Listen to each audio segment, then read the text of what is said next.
जरा सोचिए, आप अपनी बाइक या कार लेकर फ्यूल पंप गए, फ्यूल टैंक भरवाया, सब नॉर्मल लगता है, लेकिन कुछ दिन बाद इंजन नॉक करने लगता है, माइलेज कम हो जाती है और सर्विस सेंटर बोलता है कि खराब फ्यूल की वजह से हुआ है। अब सोचते हैं पेट्रोल तो डाला था, प्रॉब्लम कहाँ से आई? तो सर, आपकी गाड़ी में अब प्योर पेट्रोल नहीं है, इसमें मिला हुआ है इथेनॉल। कैसे हो दोस्तों, मैं हूं आपका दोस्त मिस्टर स्ट्रेंज और आप देख रहे हैं स्ट्रेंज वर्ल्ड एक्सप्लोरेशन। आज हम बात करेंगे कि क्या है E20 और क्यों इसे गवर्नमेंट प्रमोट कर रही है, क्यों पब्लिक क्रिटिसाइज। हाल ही में इंडिया ने एक नया फ्यूल रोल आउट किया है जिसका नाम है E20। इसका मतलब है नॉर्मल पेट्रोल में 20% इथेनॉल मिक्स करना। इथेनॉल एक अल्कोहल है जो गन्ने, मक्के और चावल जैसे फसल से बनता है।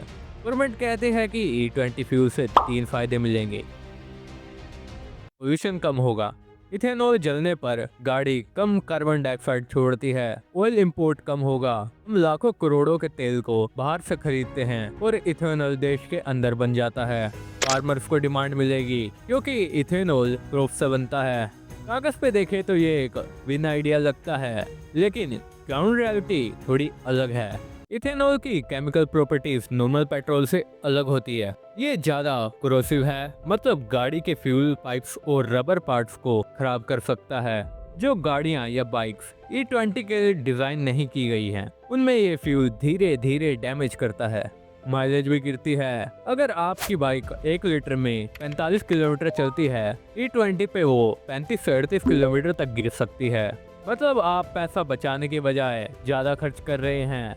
ये प्रॉब्लम इतनी बढ़ गई कि लोग सोशल मीडिया पे अपने एक्सपीरियंसेस शेयर करने लगे।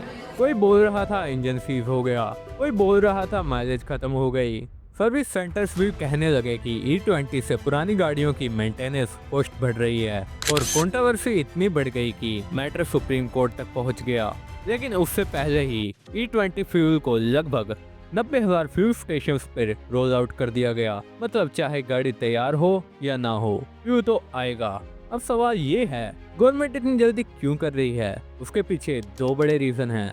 इकोनॉमी, हर साल इंडिया बहुत पैसा खर्चता है दूसरे देशों से क्रूड ऑयल खरीदने में। इथेनॉल एक लोकल सोल्यूशन है, देश का पैसा देश में ही इस्तेमाल होगा। एनवायरमेंट, इंडिया ने पेरिस क्लाइमेट एग्रीमेंट के अंदर कार्बन डाइऑक्साइड इमिशंस कम करने का वादा किया है। E20 उस प्रॉमिस को पूरा करने का एक शॉर्टकट है। तो गवर्नमेंट के लिए एक मजबूरी भी है और एक टारगेट भी, लेकिन इसके पीछे कुछ और साइड इफेक्ट भी छुपे हैं। फूड वर्सेस फ्यूल प्रॉब्लम, जब ज्यादा क्रॉप्स इथेनॉल बनाने में लगेंगी तो खाने की चीजें महंगी हो जाएंगी। मेंटेनेंस कॉस्ट, गाड़ी और बाइक जो E20 के लिए बनी ही नहीं गई, उनका सर्विस और रिपेयर खर्चा बढ़ेगा।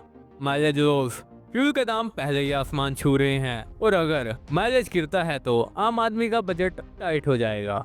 हर रोज अपनी कार से ऑफिस जाने वाले कार ओनर्स या स्टूडेंट्स या स्कूल या कॉलेज जाने के लिए अपनी मोटर बाइक या स्कूटी पे डिपेंड करते हैं, उनके लिए एक बड़ी प्रॉब्लम है। डिलीवरी बॉयज जो पूरा दिन ऑर्डर्स की डिलीवरी करते घूमते हैं, उनका फ्यूल कॉस्ट और बढ़ जाएगा। और मिडिल क्लास फैमिली जिनके लिए कार लेना एक लॉन्ग टर्म इन्वेस्टमेंट होता है, उन्हें सर्विस और रिपेयर में एक्स्ट्रा खर्च करना पड़ेगा। अब सवाल है, हम क्या कर सकते हैं? कंपैटिबिलिटी चेक करें और अपनी गाड़ी या बाइक का मैनुअल दिखाएं। 2023 के बाद के नए मॉडल्स ज्यादा E20 रेडी बन रहे हैं। फ्यूल मिक्स करना अवॉइड करें। अगर पॉसिबल हो तो प्योर पेट्रोल E10 स्टेशंस पर भरवाया करें जब तक आपकी व्हीकल E20 रेडी ना हो। रेगुलर सर्विसिंग, फ्यूल सिस्टम और इंजन ऑयल को समय पर चेक करवाते रहें। अपग्रेड अवेयरनेस, अगर आप नई गाड़ी लेने वाले हैं तो स्पेशली पूछिए कि वो व्हीकल E20 कंपैटिबल है या नहीं।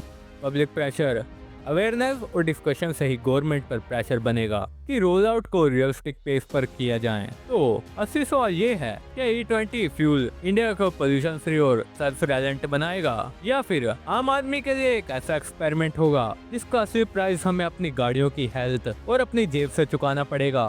फ्यूचर डिसाइड करेगा कि ये एक ग्रीन रेवोल्यूशन है या ग्रीन गैम्बल। तो दोस्तों, आज की वीडियो यहीं खत्म होती है। अगर आपको ये वीडियो पसंद आई हो तो इस वीडियो को लाइक करके हमारे चैनल स्ट्रेंज वर्ल्ड एक्सप्लोरेशन को सब्सक्राइब करें और बेल नोटिफिकेशन को ऑल पे सेट करें।